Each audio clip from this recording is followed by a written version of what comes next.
कैसे हो दोस्तों। डिजिटल प्लेटफॉर्म पे आप लोगों का स्वागत है। हम लोग पढ़ रहे हैं राजस्थान का भूगोल। और राजस्थान के भूगोल में हम लोग पढ़ रहे हैं राजस्थान का भौतिक स्वरूप। और भौतिक स्वरूप में हमने शुरू कर रखा है एक बहुत ही महत्वपूर्ण पार्ट जिसको हम लोग कहते हैं अरावली प्रदेश। तो चलिए चर्चा करते हैं अरावली प्रदेश के विषय में। और चर्चा शुरू करें उससे पहले आप लोगों से यही कहूंगा कि आप इस अपने चैनल को लाइक करें, शेयर करें एंड सब्सक्राइब करें। और उसके साथ साथ बेल आइकन जरूर, ये घंटी का जो बटन है इसको दबाएं ताकि आप लोगों को नोटिफिकेशन मिले अगले वीडियो का। और हम लोग इस सीरीज को पढ़ रहे हैं तो ये जो अब अपनी जो क्लासें हैं वो राजस्थान की जितनी भी प्रतियोगी परीक्षाएं हैं उन सब के लिए महत्वपूर्ण हो सकती हैं। उन सभी परीक्षाओं के लिए आप लोगों को ये लाभ दे सकती हैं, चाहे आपका रिट का पेपर हो, चाहे आप फर्स्ट ग्रेड सेकंड ग्रेड का पेपर हो, या आप लोग कांस्टेबल का एग्जाम दे रहे हो, या आप एलएसए का दे रहे हो, कृषि पर्यवेक्षक का दे रहे हो, लाइब्रेरियन का दे रहे हो आप, या कंप्यूटर अनुदेशन का एग्जाम भी दे रहे हो। तो उन सभी में ये अपनी जो कक्षा है वो काफ़ी इम्पोर्टेंट है।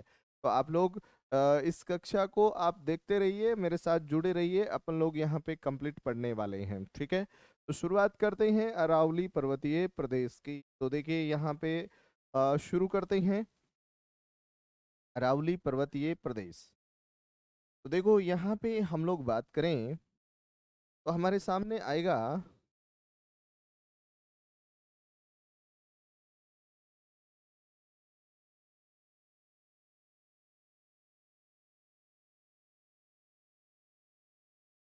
राजस्थान का भौतिक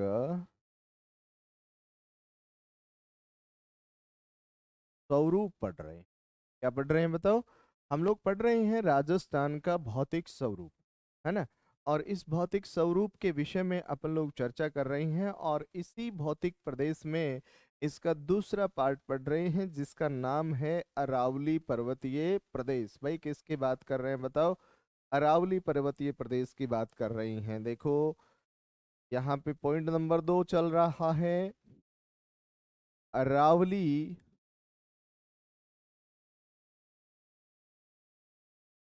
पर्वतीय प्रदेश। बोलो कौन सा प्रदेश। अरावली पर्वतीय प्रदेश की हम लोग जो है वो चर्चा कर रहे हैं। और इसी अरावली प्रदेश की चर्चा में हम लोग देखें तो बात कर रहे हैं किसकी, अरावली की। तो देखो आप यूं समझो, इस तरीके से थोड़ी सी चर्चा मैं आप लोगों से करूं। इस तरीके से अगर हम लोग चर्चा करें तो हमारा जो राजस्थान है वो हमें इस तरीके से दिखाई देता है। और ये जो राजस्थान है जिसके विषय में हम लोग पढ़ना चाह रहे हैं वो इस तरीके से हमें दिखाई देता है। और आप लोगों को ये भी जानना है कि भाई ये जो राजस्थान है हमारा, इस राजस्थान के आपको बीचों बीच यूं इस तरीके से एक पर्वत श्रेणी देखने को मिलती है। और ये जो पर्वत श्रेणी है इसी पर्वत श्रेणी को क्या कहा जाता है, अरावली कहा जाता है। क्या कहा जाता है बोलो, अरावली कहा जाता है। ध्यान रखना ये जो पर्वत श्रेणी है ये भूगर्भिक इतिहास अगर इसका देखा जाए तो इसको माना जाता है प्री कैम्ब्रियन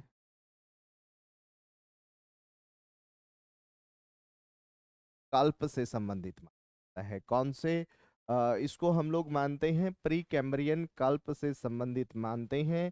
विशेष रूप से अगर बात की जाए तो इसकी आयु जो है वो लगभग 650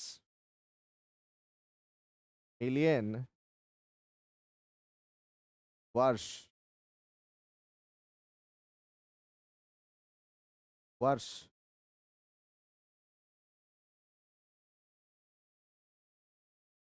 पूर्व माना जाता है। अरावली जो है वो एक वलित पर्वत श्रेणी है। कैसी है, वलित पर्वत श्रेणी है। मतलब आप यूं कह सकते हो कि अरावली जो है, अरावली एक प्राचीन वलित पर्वत पर्वत श्रेणी है। ऐसी श्रेणी है, बताओ। प्राचीन पर्वत श्रेणी है। कौन? अरावली। आप लोग यूं कह सकते हो कि अरावली एक प्राचीन वलित पर्वत श्रेणी है जो वर्तमान में अपने अवशिष्ट रूप में बची हुई है। कौन से रूप में बची हुई है? तो आपको कहना है अवशिष्ट रूप में बची हुई है। भाई अरावली कौन से रूप में बची हुई है? आपको कहना है अवशिष्ट रूप में अरावली बची हुई है। ये आप कह सकते हो, है ना। और आप लोग यूं कह सकते हो कि भाई इसका सर्वाधिक जो अपर्दन हुआ है वो वायु के द्वारा हुआ है। किसके द्वारा? वायु के द्वारा, आप ये भी कह सकते हो। दूसरा प्रश्न आप देखिए, यहाँ पे चर्चा करें। ये जो अरावली है इसको हम लोग प्राचीन गोंडवाना लैंड भूखंड भूखंड का हिस्सा मानते हैं। भाई किसका हिस्सा मानते हैं, बताओ। इसको प्राचीन भूखंड का हिस्सा माना जाता है। किसको? अरावली को। तो आपको ये चीज भी ध्यान में रख लेनी है। भाई अरावली को किसका हिस्सा माना जाता है? प्राचीन भूखंड गोंडवाना लैंड का हिस्सा माना जाता है। तो आप यूं कह सकते हो कि हमारी जो अरावली है वो हमारे प्रायद्वीपीय पठारी प्रदेश के हिस्से के रूप में इसको हम लोग जानते हैं। ये आपको ध्यान रखना है। अरावली की तुलना विश्व के अपलेशियन पर्वत से की जाती है और ये हमें विकर्ण के रूप में अरावली दिखाई देती है।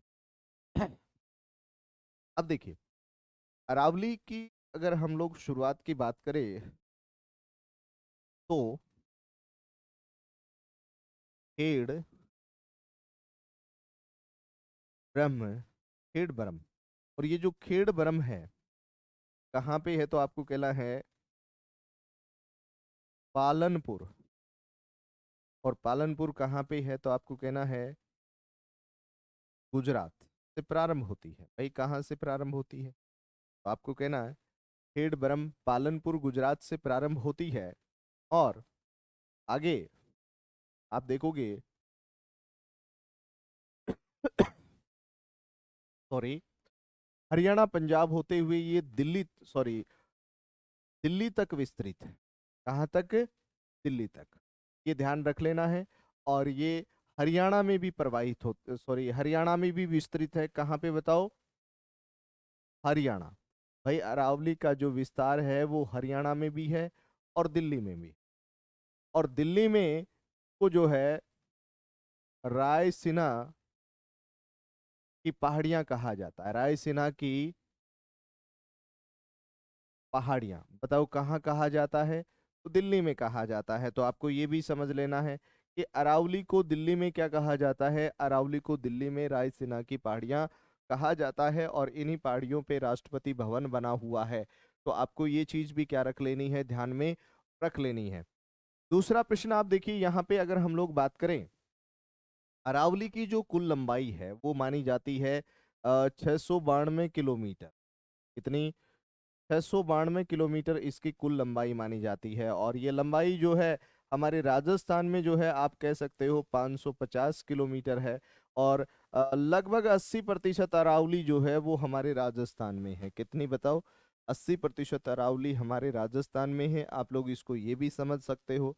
दूसरा प्रश्न आप ये समझ लो, देखो, अरावली की राजस्थान में जो शुरुआत है विशेष रूप से वो मानी जाती है कहाँ से? सिरोही से। कहाँ से?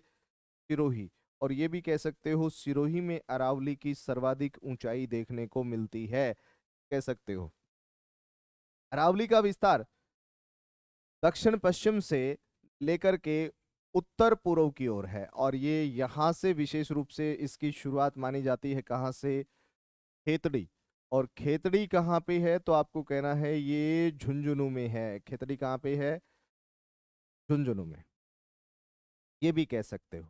और यहाँ पे आपको एक चीज और ध्यान में रख लेनी है। तो ये जो अरावली है मुख्य रूप से 7 जिलों में विस्तृत मानी जाती है। हालांकि अरावली का विस्तार लगभग 16 जिलों में होता है।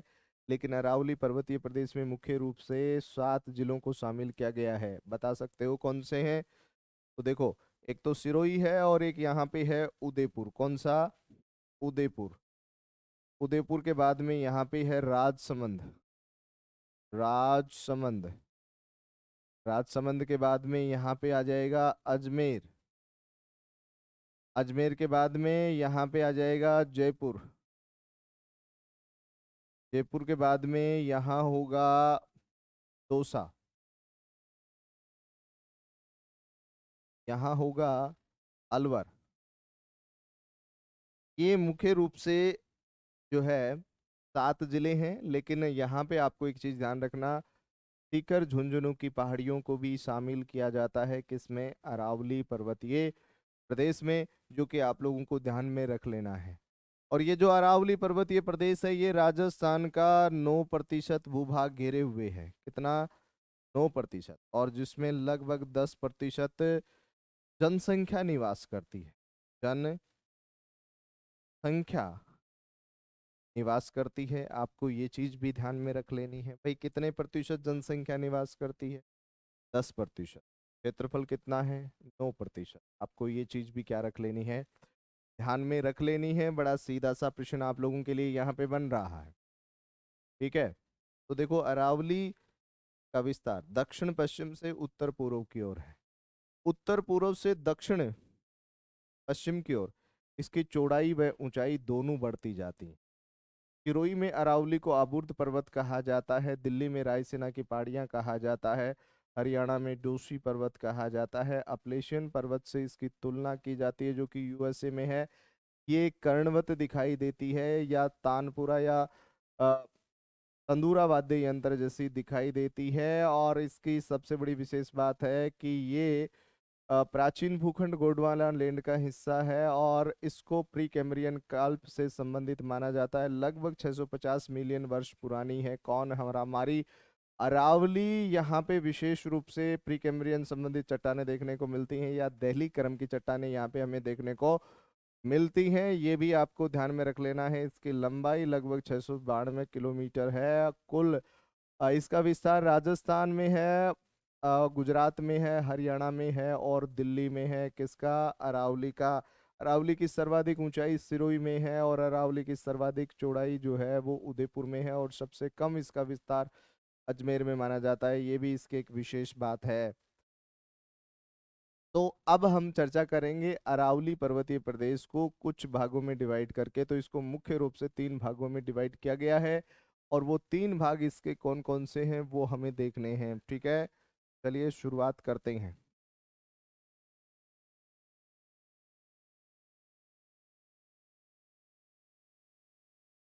का नंबर 1 करेंगे उत्तरी अरावली। नंबर 2 करेंगे मध्य अरावली। नंबर 3 दक्षिणी अरावली। कौन सी अरावली बताओ? दक्षिणी अरावली। तो ये भी ध्यान में रख लेना है।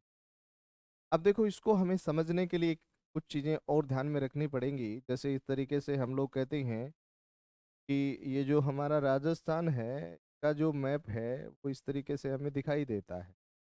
तो ये राजस्थान है, और इस राजस्थान के मध्य में आपको इस तरीके से एक पर्वत श्रेणी देखने को मिलती है, जिसको बोला जाता है अरावली। क्या बोला जाता है? अरावली बोला जाता है। ठीक है, अगर इस अरावली के विस्तार की बात करें, इसके अक्षांशीय विस्तार की बात करें, तो आपको यहाँ से इसका अक्षांशीय विस्तार ज्ञात कर लेना। तो ये जो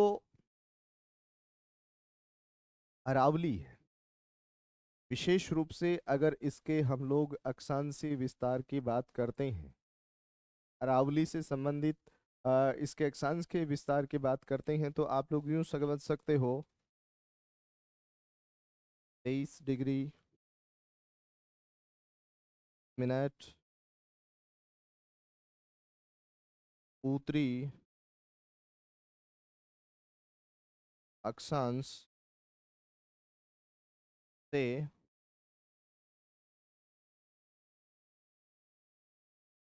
28 डिग्री 20 मिनट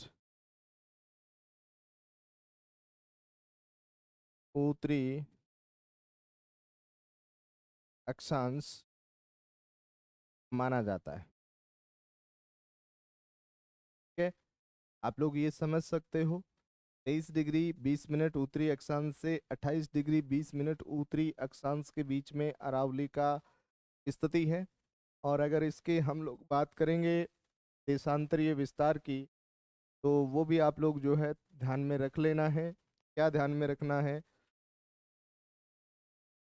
72 डिग्री 10 मिनट पूर्वी देशांतर से 77 डिग्री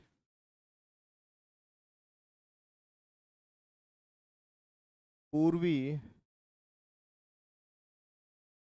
देशांतर तक विस्तृत है। कौन बताओ? अरावली। ये चीज भी आपको ध्यान में रख लेनी है। देखिए यहाँ पे हम लोग अब चर्चा करना चाहेंगे सबसे पहले अरावली के भागों की। चलिए आगे बढ़ते हैं और सबसे पहले देखना चाहते हैं उत्तरी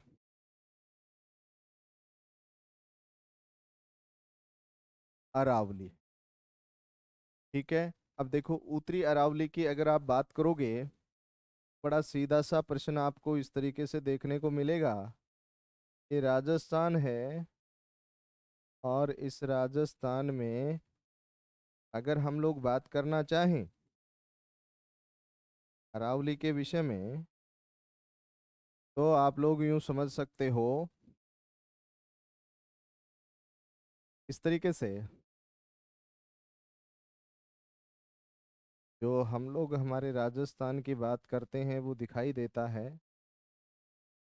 और इसमें बीचों बीच आपको अरावली दिखाई देगी। और अरावली का ये वाला जो भाग है इसको हम लोग शामिल करते हैं उत्तरी अरावली में। और ये जो उत्तरी अरावली है इसमें आप लोग किस किस को शामिल करोगे? इसका जो विस्तार है, विस्तार कौन सी अरावली का? उत्तरी अरावली। तो कहाँ कहाँ है? तो आपको कहना है एक तो जयपुर में है, एक दौसा में है, अलवर में है, और इसके साथ साथ इसका विस्तार आपको देखने को मिलता है इसमें शेखावाटी, शेखावाटी की पहाड़ियां भी शामिल होती हैं। भाई किसकी पहाड़ियां बताओ? शेखावाटी की पहाड़ियों को भी इसमें क्या कर लिया जाता है? शामिल कर लिया जाता है। जैसे सीकर झुंझुनू की जो पहाड़ियां हैं वो भी इसमें किया जाता है, शामिल किया जाता है, जो कि आप लोगों को ध्यान में रख लेना है। तो ध्यान में रख लेना है, ठीक है। अब देखो यहाँ पे अगर हम बात करें शेखावाटी की कुछ पहाड़ियों की, तो देखो इसमें हमने कहा जयपुर है, दौसा है, अलवर है, या शेखावाटी की कुछ पहाड़ियां सीकर झुंझुनू की वो हमें देखने को मिलती है।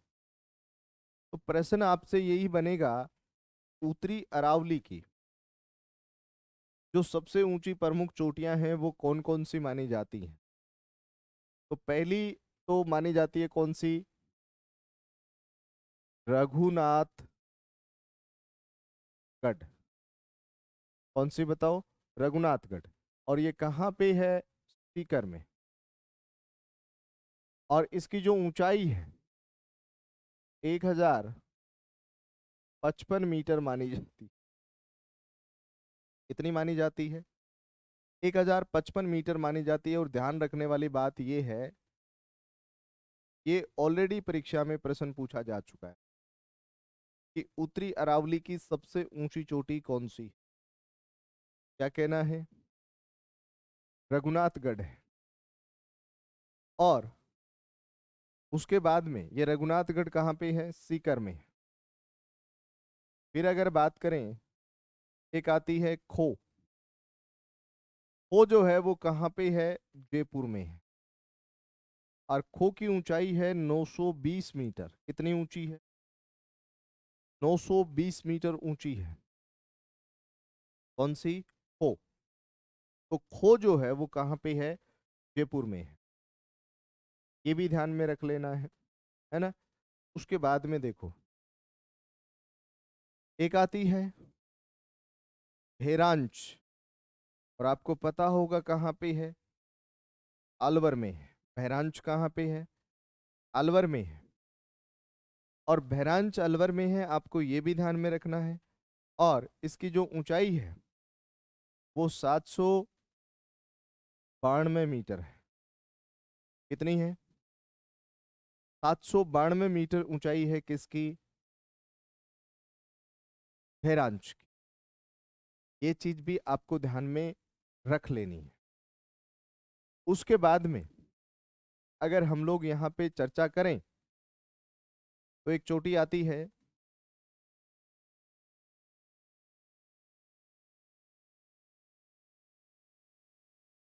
बाबा भाई। और ये जो बाबाई है, ये विशेष रूप से हम लोग कह सकते हैं जयपुर में है। एक जो बबई की चोटी है वो आपको बबई झुंझुनू में भी देखने को मिलती है। कहाँ पे? बबई झुंझुनू में देखने को मिलती है। यहाँ पे जो बबई है वो जयपुर में है। और इसकी जो ऊंचाई है वो 780 मीटर मानी जाती है। ठीक है, ये भी ध्यान रखना है। और कौन कौन सी चोटियां यहाँ पे देखने को मिल सकती है? तो देखो, एक आपको मिलेगी यहाँ पे बैराट।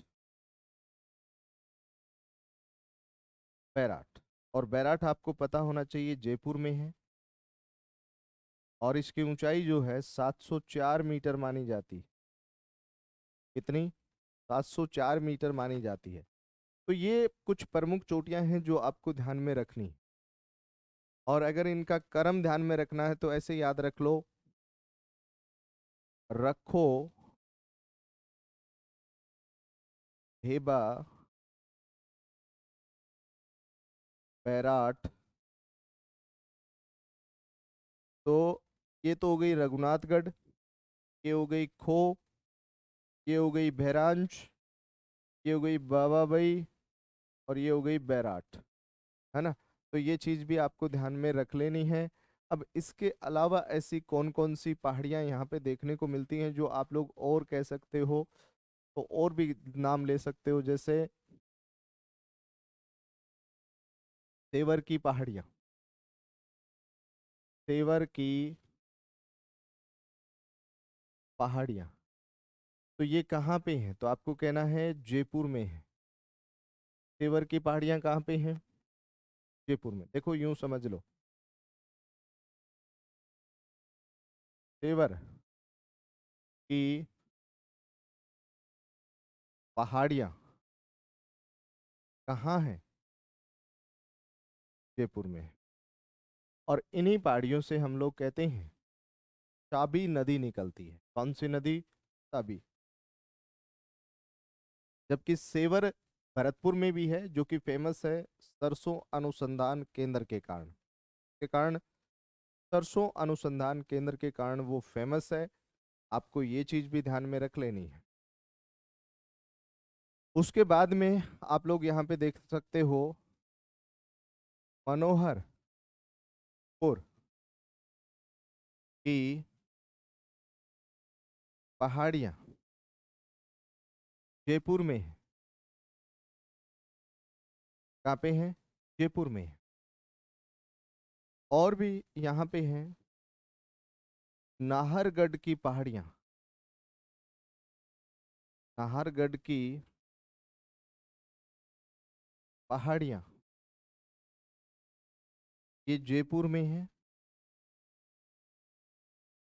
कहाँ पे है? जयपुर में है।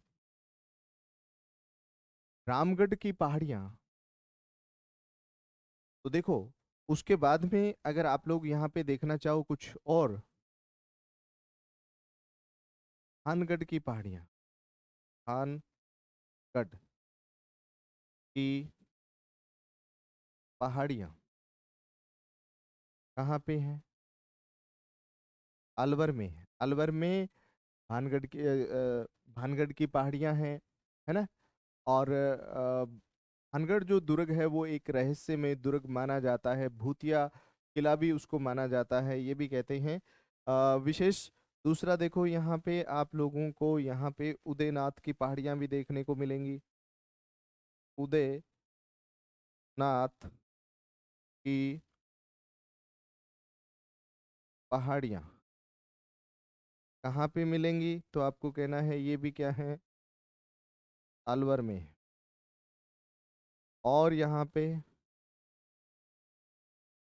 पिलाली की पहाड़ियाँ अलवर में है। ठीक है। हर्ष नाथ की पहाड़ियाँ ये भी कहाँ पे हैं? अलवर में है। हर्ष पर्वत के सीकर में है। कहाँ पे है? सीकर में है, आपको ये भी ध्यान में रख लेना है।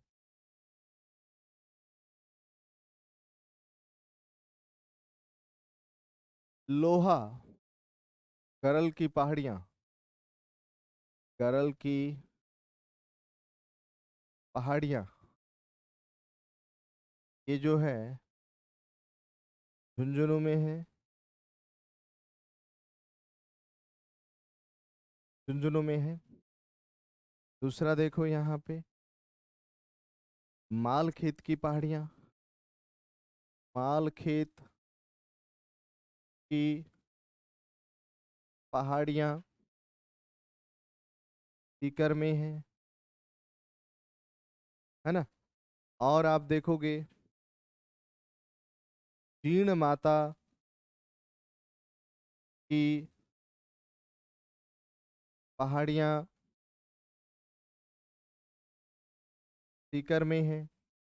कहाँ पे है? सीकर में है, आपको ये भी ध्यान में रख लेना है। इसके अलावा अगर हम लोग बात करें, और भी बहुत सारी पहाड़ियाँ यहाँ पे हमको देखने को मिल सकती हैं, जो कि उत्तरी अरावली की पहाड़ियों के रूप में हमको इसको हम लोग जानते हैं, है ना। तो इस तरीके से आप लोग ध्यान में रख सकते हो। और एक बबई, बबई की पहाड़ियाँ ये झुंझुनू में है।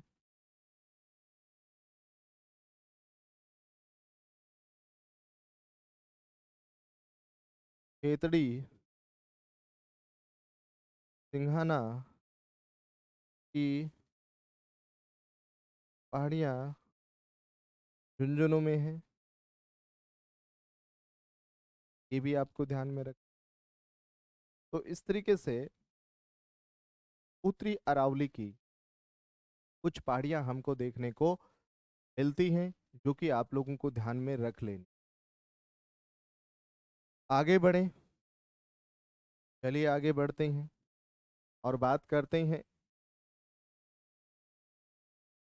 मध्य अरावली की। और मध्य अरावली में विशेष रूप से अजमेर को शामिल किया जाए। इसको शामिल करते हैं, अजमेर को शामिल करते हैं। कुछ भाग इसमें आपका जयपुर का भी आ सकता है। कौन सी अरावली में? मध्य अरावली में, है ना। अब देखो, मध्य अरावली की बात कर रहे हैं तो यहाँ पे अरावली का जो चौड़ाई है वो बहुत कम है, तार भी कम देखने को मिलता है। तो समझ लो इसको। देखो, यहाँ की जो सबसे ऊंची चोटियां हैं, सबसे ऊंची चोटियां, तो देखो इसमें क्या ध्यान रखना है आपको। एक तो है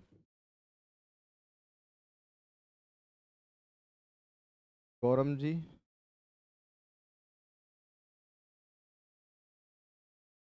कहाँ पे है? गौरम जी बोल सकते हो आप इसको?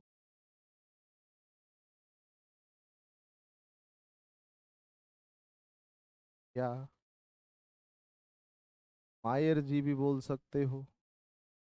अजमेर में है। और की जो ऊंचाई है वो 934 मीटर मानी जाती है। एक यहाँ पे देखने को मिलती है तारागढ़। और तारागढ़ की बात करोगे तो ये अजमेर में है। और इसकी जो ऊंचाई की बात करोगे तो वो 873 मीटर मानी जाती है। कहीं पे आपको 870 मीटर भी लिखी हुई मिल सकती है। ये भी ध्यान में रख लेना है। एक यहाँ पे आपको मिलेगा नाग पहाड़। कुछ सर्पिलाकार पहाड़ियां हैं इसलिए इनको बोलते हैं नाग पहाड़। और ये नाग पहाड़ कहाँ पे है? तो आपको ध्यान रखना अजमेर में है। कहाँ पे है? अजमेर में है। और इसकी जो ऊंचाई है वो 795 मीटर है। कितनी है? 795 मीटर इसकी ऊंचाई है। इसकी नाग पहाड़ की। तो आप लोग ये चीज भी ध्यान में रख सकते हो। ठीक है ना? दूसरा देखो, यहाँ पे कुछ आपको दर्रे देखने को मिलेंगे। क्या देखने को मिलेंगे? दर्रे। देखो जो दर्रा होता है ये बोला जाता है किसको? पहाड़ी मार्ग को बोला जाता है। किसको बोला जाता है? पहाड़ी मार्ग को क्या कहते हैं? दर्रा कहते हैं। और राजस्थान में स्थानीय आधार पर इसको नाल भी बोला जाता है। क्या बोला जाता है? नाल भी बोला जाता है। तो याद रखने वाली बात क्या है इसमें? मध्य अरावली के प्रमुख दर्रे। तो देखो कौन कौन से दर्रे यहाँ पे हो सकते हैं मध्य अरावली के। एक तो है बार। कौन सा बताओ? बार।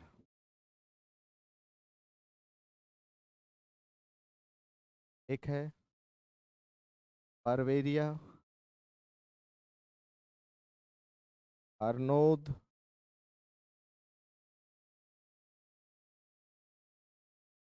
शिवपुर घाट। कौन सा? शिवपुर घाट। और एक है तुर्रा।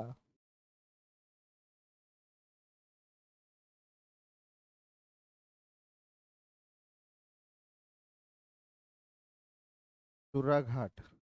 तो ये सभी दर्रे जो है वो मध्य अरावली के माने जाते हैं। भाई दर्रा किसको कहते हैं? पहाड़ी मार्ग को। देखो पहाड़ी क्षेत्र होता है तो वहां पे क्या करते हैं लोग, कुछ पहाड़ी मार्ग दर्रे के रूप में प्रयोग करते हैं जिनको क्या बोला जाता है? दर्रा बोला जाता है। जो कि आप लोगों को ध्यान में रख लेना है यहाँ पे।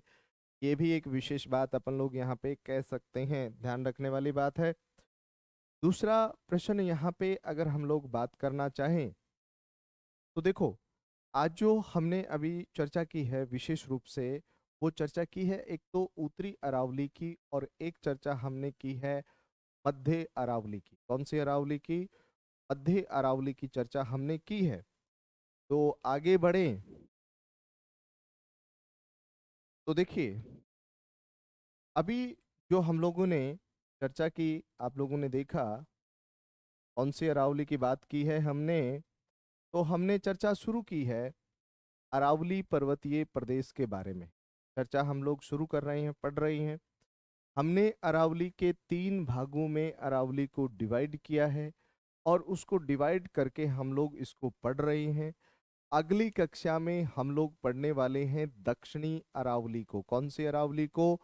दक्षिणी अरावली को पढ़ने वाले हैं, जहां से बहुत सारे प्रश्न हमारी परीक्षाओं में हमसे पूछे जाते हैं। तो उस चर्चा अपन करेंगे अगली कक्षा में। और आप लोगों से मैं यही कहूँगा, जय हिंद, जय भारत।